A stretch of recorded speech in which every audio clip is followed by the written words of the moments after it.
Hi, I'm Jim Zogby, and I'm president and founder of the Arab American Institute.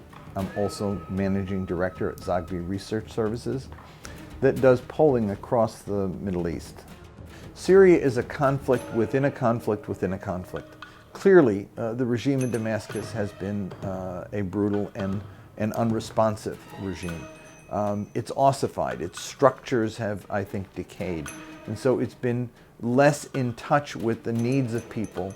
But there also is a significant part of the population of Syria that looks to the regime to protect them against what they fear, which is a very religious dominated, a very sectarian state. That was the beginning of it, was this fear of the regime versus the fear of the opposition.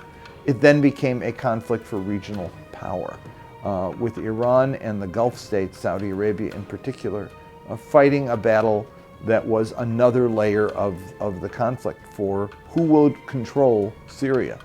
From the very beginning of the Syria conflict, it was clear, and should have been clear to everybody, that there would never be a victor or a vanquished, that there had to be a negotiated settlement that reconciled the concerns of all of the various competing factions. The problem is no one got that.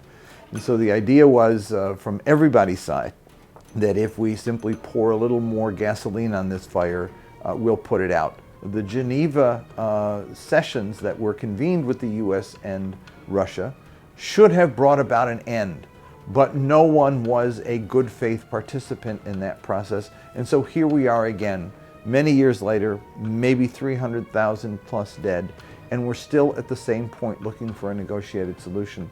Donald Trump is all over the lot, as he is on almost every issue, but what has characterized the Republican side overall is criticism of the president with nothing to offer.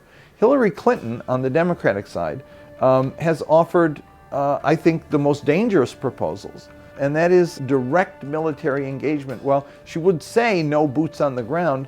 At the same time, by wanting to create a humanitarian corridor, or by wanting to create a no-fly zone, some the Republicans say the same, ultimately you involve 75,000 plus US military forces to do both.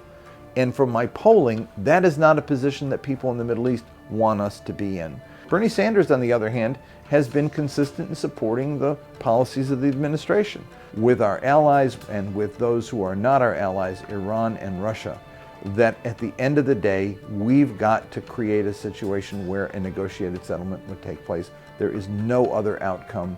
Bernie Sanders has been right on this. Most of the other candidates have been wrong. Log on to aaiusa.org. We have lots of background material on all the countries in the region. And go to Zogby Research Services. Our polling on the Middle East is extensive about what the aspirations and needs of the people in the region are, and what they want and don't want from the United States of America.